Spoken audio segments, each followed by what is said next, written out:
We're going to be reading this morning as we start our teaching time from Psalm 116. And we're going to be reading the entirety of the Psalm, verses 1 through 19 this morning. And I'll be reading from the NIV. Begins off, I love the Lord, for he heard my voice. He heard my cry for mercy. Because he turned his ear to me, I will call on him as long as I live. The cords of death entangled me. The anguish of the grave came over me. I was overcome by distress and sorrow. Then I called on the name of the Lord. Lord, save me. The Lord is gracious and righteous. Our God is full of compassion. The Lord protects the unweary. When I was brought low, he saved me. Return to your rest, my soul, for the Lord has been good to you. For you, Lord, have delivered me from death, my eyes from tears, my feet from stumbling, that I may walk before the Lord in the land of the living. I trusted in the Lord when I said, I am greatly afflicted. In my alarm I said, everyone is a liar. What shall I return to the Lord for all his goodness to me? I will lift up the cup of salvation and call on the name of the Lord. I will fulfill my vows to the Lord in the presence of all his people. Precious in the sight of the Lord is the death of his faithful servants. Truly, I am your servant, Lord. I serve you just as my mother did. You have freed me from my chains. I will sacrifice a thank offering to you and call on the name of the Lord. I will fulfill my vows to the Lord in the presence of all his people. In the courts of the house of the Lord, in your midst, Jerusalem, praise the Lord. I have a playlist that I listen to from time to time on my phone, and it's called my Feel Good playlist. And it's full of songs that I listen to either when I'm either already in a good mood or maybe I need a little bit of a nudge to get into a good mood. And sometimes these songs impact me that way because of the content of the song. It's a positive song. Sometimes the song's inclusion has less to do with the subject matter of the song and more to do with what the song reminds me of. My kids will sometimes make fun of me because certain songs that come up on the playlist, and they'll say, Dad, this is not a happy song. They're like, this is an angry song, or this is an angsty song. A lot of the times they'll make fun of me because of that. And one example of a song like this is a song that's called Shipping Up to Boston. And these are the lyrics to the song, Shipping Up to Boston. It says, this is the entire song. It just repeats this over and over again. I'm a sailor peg, and I lost my leg. Climbing up the topsails, I lost my leg. I'm shipping up to Boston, whoa. I'm shipping up to Boston, whoa. I'm shipping up to Boston, whoa. I'm shipping off to find my wooden leg. Those are the lyrics. Doesn't that just make you feel good, like warm and fuzzy inside, like reading those lyrics, right? Right, this isn't really like a happy, feel-good song, right? You read those words. So you might be asking the question, the obvious question, the question my kids ask when it comes on, like, why is this song included in a playlist that's called like your feel-good or your happy playlist? Well, it puts me in a good mood, not because of its content, obviously, but because of what I associate this song with. It has less to do with the content and more to do with what this song reminds me of because of where I was the first time I heard this song. And this song was the walkout song for the player that was the closing pitcher for the Boston Red Sox for many years. His name was Jonathan Papelbon. Now, you guys had him in Philadelphia for a little while, but we had him in his prime with the Red Sox. But if you're familiar with baseball, the teams will bring in their closer, their closing pitcher, when they're winning in like the last inning of a game or the last couple innings of the game, and their job is to like slam the door. So they're supposed to be like a relatively dominant pitcher that's going to come in, get the outs they need, and close off the win. And this is what Jonathan Papelbon did. He was very good at his job when he was with us with the Red Sox. And the song would play at Fenway Park, and when we walked out, it would look a little like this.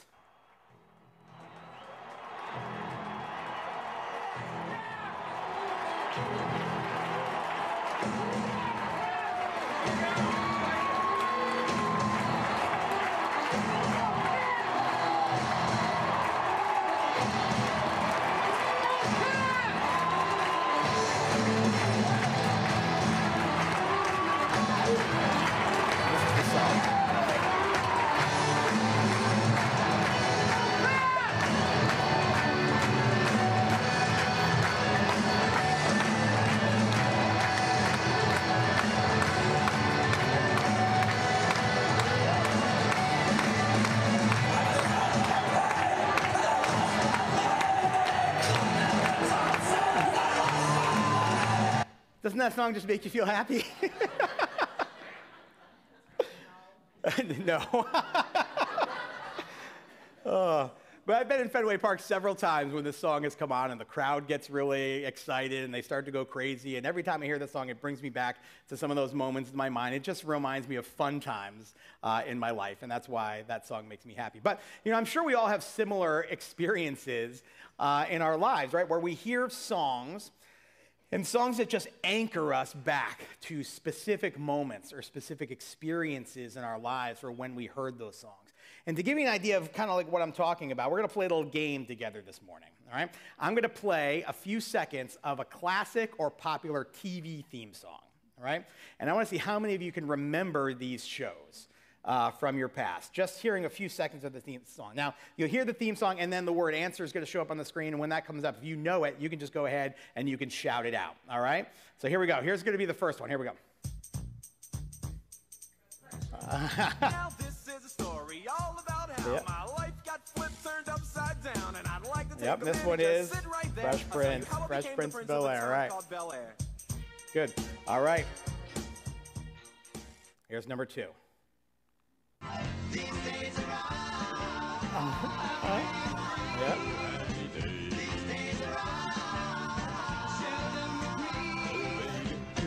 Happy Days, yep. There's nothing can hold me when I hold you. So right. All right. Number 3.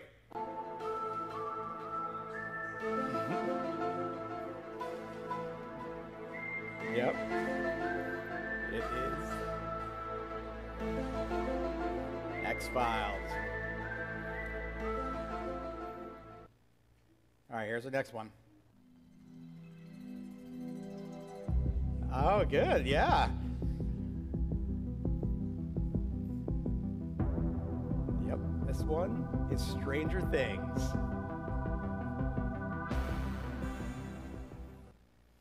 All right, next up. Ah, yeah.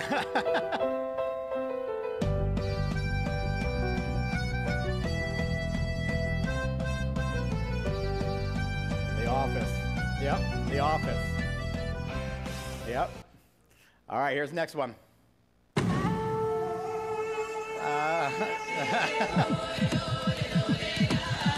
Survivor, yep.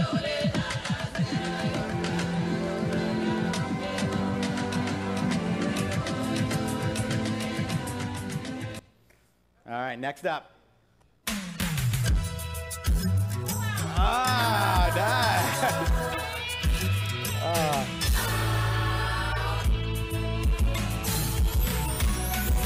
Full House. Whatever happened to predictability? All right, next. Seinfeld, yep.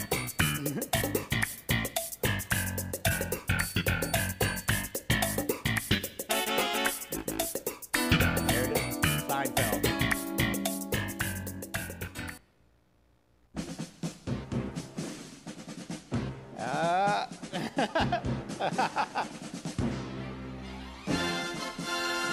Yeah, the A-Team. One of my favorites from my childhood. Where a car can explode and roll over 10 times and nobody ever dies. All right. Here we go. Next. Sometimes you wanna go where everybody knows your name,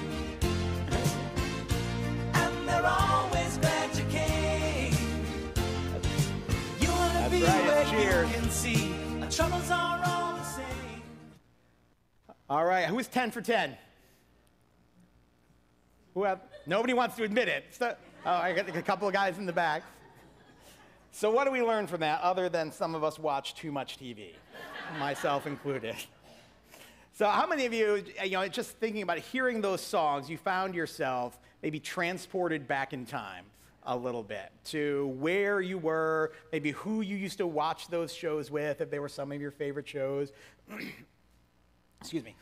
maybe like who you used to get together with, experiences. I know every time I hear the Cheers theme song, that brings me back to my childhood because that was one of my father's favorite shows growing up. And that's so I think it was Thursday night it was on, every Thursday.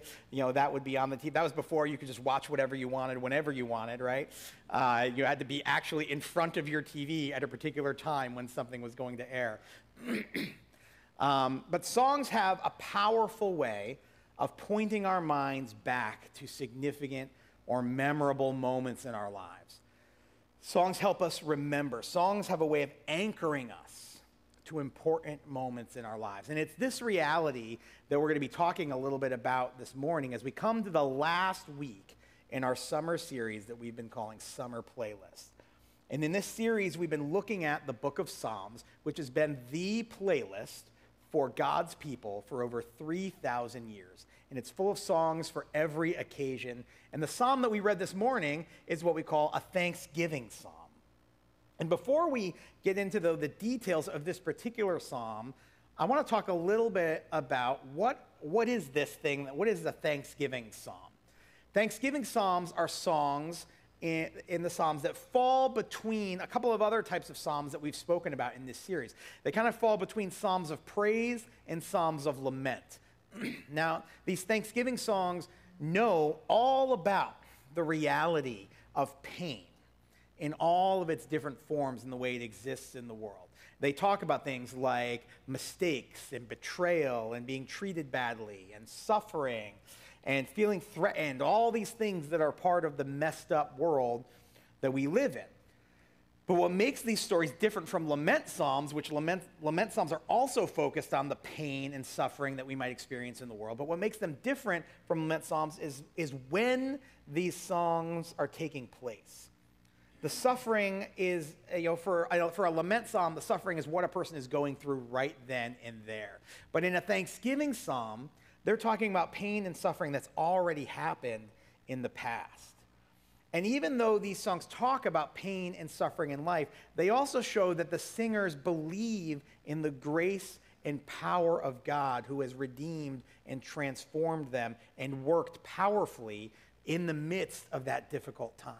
The singers are thankful for being saved from their troubles or encouraged or strengthened in the midst of their difficulties. And that grateful feeling makes the Thanksgiving songs similar to the praise psalms, so it can sometimes be a bit hard to tell them apart because they'll use similar words or talk about similar things. But the main difference is this.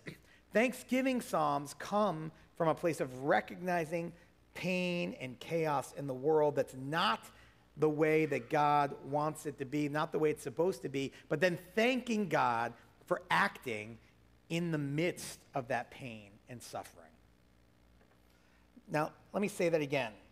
The Psalm of Thanksgiving is not someone thanking God for a life that is free of pain or free of trouble, but they're thanking God for how they've seen God act in the midst of pain and trouble in the world. Thanksgiving remembers what God has done and thanks him for it. In the psalm we read this morning, we find the writer singing a song that calls back to mind all of the ways that God has worked in the midst of intensely difficult situations in his life. He's writing this song to remind himself of the many reasons that he has to be thankful to God for how God has acted in the midst of these situations in his life. The psalmist is singing and he remembers things like God's attentiveness, God's salvation, his graciousness, his goodness, his protection, and his compassion. And his thankfulness for the ways that God has acted in his life is what keeps him turning back to God, because he knows that God is going to continue to act in his life and in the world just as he always had. And just like songs anchor us to experiences in life, this psalmist is writing this song for the specific purpose of anchoring himself and all others who might hear the song to the ways that God has worked in his life for which he is thankful.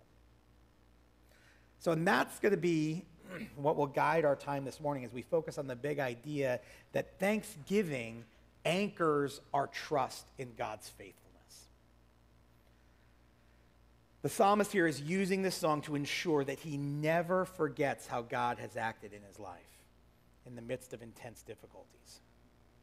He never wants to forget how grateful he is for what God has done, because it's that thanksgiving that will continue to foster his ongoing trust in God moving forward in his life. And that same reality holds true for us as well. When we make it a point to recall with gratitude the ways that God has shown his faithfulness to us, it anchors us in our trust in his faithfulness for our futures. In the psalm we read this morning, I think we can see three ways that the psalmist's gratitude anchors him to trust God moving forward that can be true of us as well. And I think the first thing that we see is the psalmist writes that he's anchored in his trust of God as his helper. In verses 1 and 2 of the psalm, we'll have a look at again, the psalmist sings these verses. I love the Lord, for he heard my voice.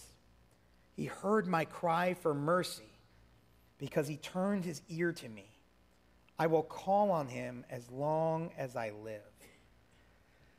The psalmist is saying because he has experienced God hearing him and God listening to him, that he will continue to call on him for help as long as he lives. Where is the first place that you tend to turn in life when things are not going well in life? Think about your own sort of typical response. I don't know about you, but for me, when things start to take a bad turn in my life, my first inclination is to look inward. My mind just immediately starts going and going and thinking. I have to be able to figure this out. I have to be able to figure out a way out of this or through this or around this situation. And I can start to drive myself kind of crazy. I start obsessing about, I just need to figure this out. There needs to be a way. There needs to be something that I can piece together. And when that starts to become too overwhelming for me, my next sort of line of defense in looking for help is to just sort of ignore it and just try to pretend it doesn't exist. Denial becomes my go-to helper after that. And this may come as a bit of a surprise, but neither one of those options have all that great of a track record of being all that helpful for me. They really don't tend to be all that helpful at all. Where do you turn for help or encouragement or strength in the midst of trials or difficulties in life? And beyond that, what is the level of credibility or reliability or trustworthiness that those things have as a source of help in your life? And what's the level of care or investment that those things even have in you, in your well-being or your growth in life? How far down our list of helps is God when it comes to hardship in our lives? You know, in working with students, both in the youth ministry context and in a school context, I think a common source for students a lot of times in difficult times is popular music. I see a lot of students that have a very easy time citing a lyric to one of their favorite songs in times that might resonate with them. And those could be good times, and those could be bad times. But I'm often not sure if a piece of scripture would come to mind as easily or have as much impact. Now, don't get me wrong, I enjoy a lot of different types of music, and I don't think it's bad to draw enjoyment or inspiration or even encouragement from all sorts of music. But if we're neglecting how God has worked and spoken, we can have a danger of looking for help in struggles in the wrong places. For adults, it might not be pop music, but maybe a podcast or a parenting blog or a social media post or lifestyle changes or this new idea or philosophy and how to pursue happiness. And again, those things aren't necessarily bad, but they aren't meant to be our primary source of help. Oftentimes, in times of trouble, we think we need something new. We think we need something that we don't currently have. If I could just have this new experience, or I just need a new job, or new friends, or new information, or new inspiration, or a new environment if I could be in. But in reality, we might not need something new, we might need something old. As C.S. Lewis once said, he said, most people don't need to be taught, they only need to be reminded. Most times, the most helpful thing to us in difficult times is not a new source of help, but to remember an old source of help. A consistent and ever-present source of help. To remember the ways that God has been faithful and to know that he will continue to be faithful. As we read in Psalm 121, looking at the first 4 verses, the psalmist writes, I lift my eyes to the mountains. Where does my help come from? My help comes from the Lord, the maker of heaven and earth. He will not let your foot slip. He who watches over you will not slumber. Indeed, he who watches over Israel will neither slumber nor sleep. You have a helper that never sleeps. Someone watching over you that never sleeps or slumbers. When we remember the faithfulness of God, we are anchored in our trust in him as our helper. The psalmist moves on to describe being anchored to God in his trust as his restorer. Have a look at verses 7 through 9 again of Psalm 116. He writes, return to your rest, my soul, for the Lord has been good to you. For you, Lord, have delivered me from death, my eyes from tears, my feet from stumbling, that I may walk before the Lord in the land of the living. The psalmist sings of God providing him rest for his soul and delivering him from death so that he can walk with God in the land of the living. Like the psalmist, if we know Jesus, we too have been delivered from death and offered rest for our souls. We've been restored so that we can walk before the Lord in the land of the living. Each and every one of us that knows Jesus can point back to the time when God, through his Son, delivered us from sin and death. But maybe you also can point back to a time in your life when God has restored you in other ways and delivered you in life. Perhaps in a relationship, perhaps in your health, perhaps in a struggle, an addiction, a specific sin in life.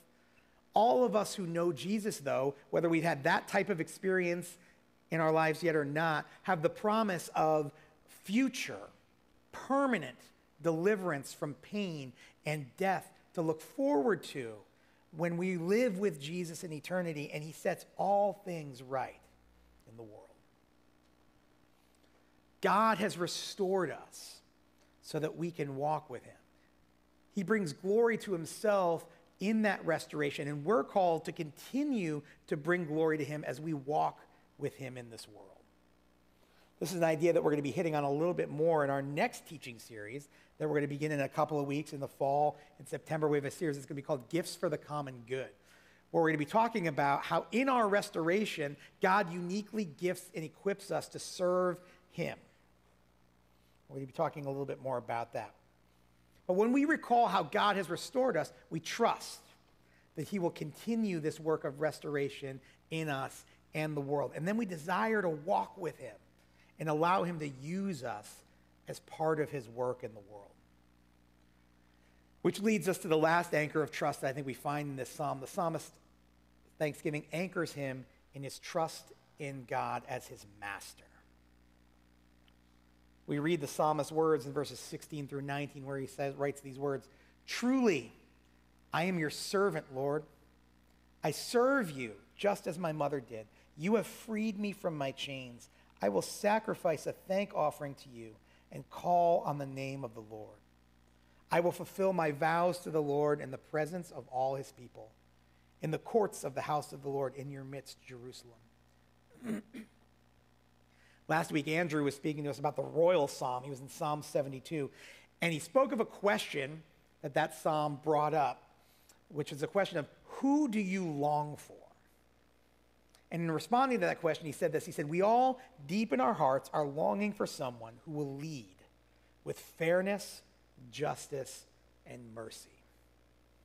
In Psalm 116, we find the psalmist offering thanks to God because he knows that in God, he has found this leader, this king, this master whom he will serve.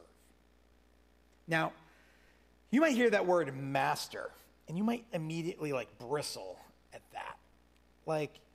The idea of serving a master doesn't tend to bring up warm and fuzzy feelings in us a lot of times. I mean, after all, we're Americans, right? We value freedom.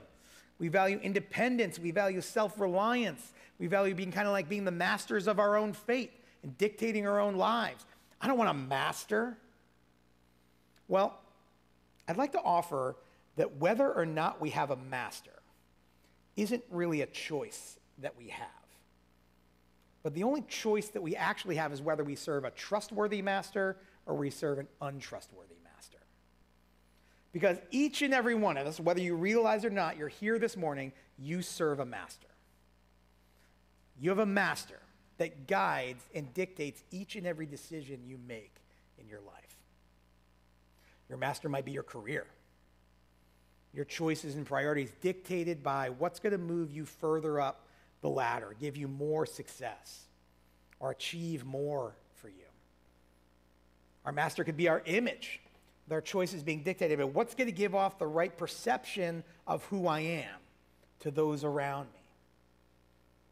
Your master could be popularity or influence, with the choices go with the question of what's going to get me in the right circle with the right people, put me in the right social circles. That may guide and dictate my decisions. Your master could be comfort, where my choices are dictated by what's just what's going to be the easiest, what's not going to stretch me the most, what's not going to have me make me step outside of the areas where I'm feeling nice and safe and warm and cozy. That could be our master. The list of potential masters is endless. If I were to try to list them all, we'd be here for a long time. But each of those masters and the tons of others that I mentioned all have one thing in common.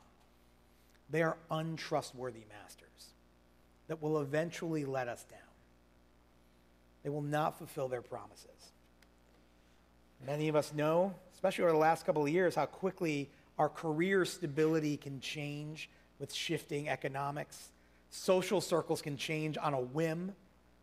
Our comfort can be taken from us no matter how closely or fiercely we guard it. God is the only master that is trustworthy. But not only is he trustworthy, he's also the only master, the only being or thing with the right to demand our submission to him. He is our creator. But not only that, he is our sustainer. But not only that, he is our redeemer.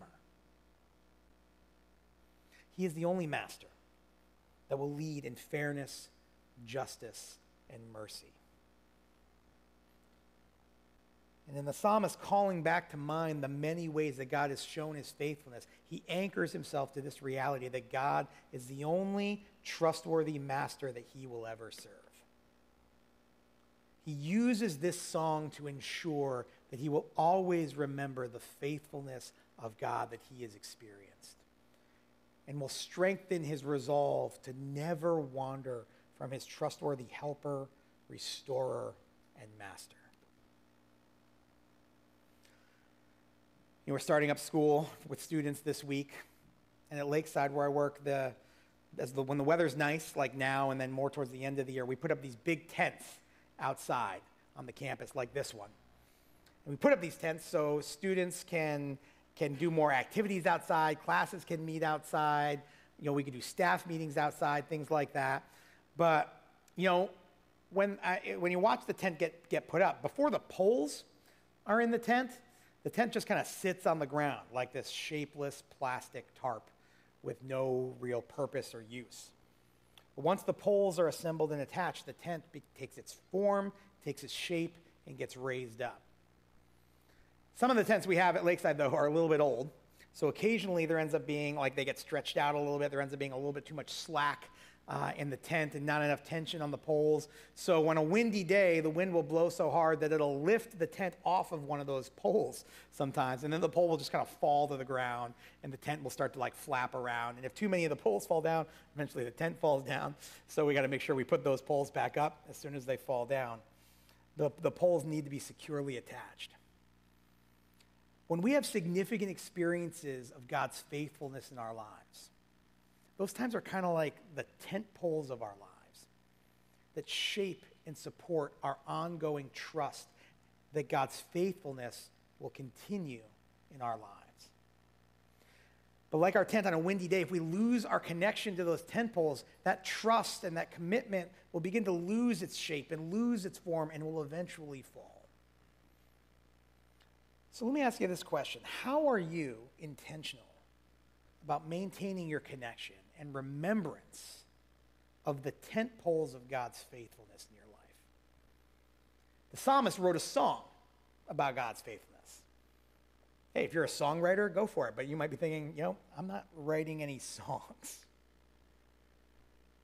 But something we've said over and over again in this series is the Psalms help us process life with God. You might not be writing songs, but you can be reading Psalms of thanksgiving, and meditate on those verses of Psalms that resonate with you. Maybe copy them down and put them up in places around you where you might see them again and be reminded of God's faithfulness.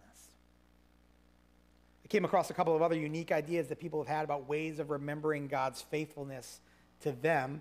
One, that picture up on the right, is a jar of Post-it notes.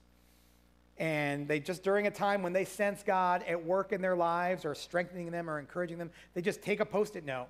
They jot down the date and maybe a quick explanation of what's going on in their lives, and then they just stick it in the jar. And then that jar is something that can be pulled out maybe during times when things are going rough, or just at any time, just to read and then pray through, thanking God for his work in those particular moments in our lives. A similar option is that next one down there is that jar of stones. It's kind of the same idea, just maybe a little bit more decorative if you want something that looks a little bit nicer in your house. Instead of writing things on Post-it notes, they take a Sharpie and write the date and maybe a few words on a stone and keep it in a jar of stones. And again, pulling that out and reading them and praying and thanking God for those moments in your lives. We've spoken about a prayer journal before and remembering significant experiences. One of my favorite things in some social media platforms is the memories things that pop up in social media. On Facebook, they have this memories feature where if you're on Facebook, I'm sure you log in, you'll see, it'll say like, 2 years ago, you were doing this. Maybe using something like that, posting a picture with a description of something that God is doing in your life. Then in a year, and 2 years, and 3 years, when it pops up as a memory, praying and thanking God for the way that he was at work in your life. And these are just a few ideas, but there could be plenty of others: art, photography, recording videos, you name it. But what are the tent poles of ways that God has worked in your life? And how do you remember them and thank God for them? As we close out our summer playlist series, we've consistently come back to the theme that the Psalms were the playlist by which God's people processed life with him for over 3,000 years. We've talked about songs of praise, songs of confidence, songs of lament, songs of wisdom, and others that allowed God's people to express their experiences of life with God and to God, and then continue to walk with him in trust as he glorified himself by showing his continual faithfulness to his people. The same faithfulness that we can trust he has and will continue to show to us. Let's pray. Father, we are so thankful. God, each and every one of us can look back in times in our lives when we've seen you at work and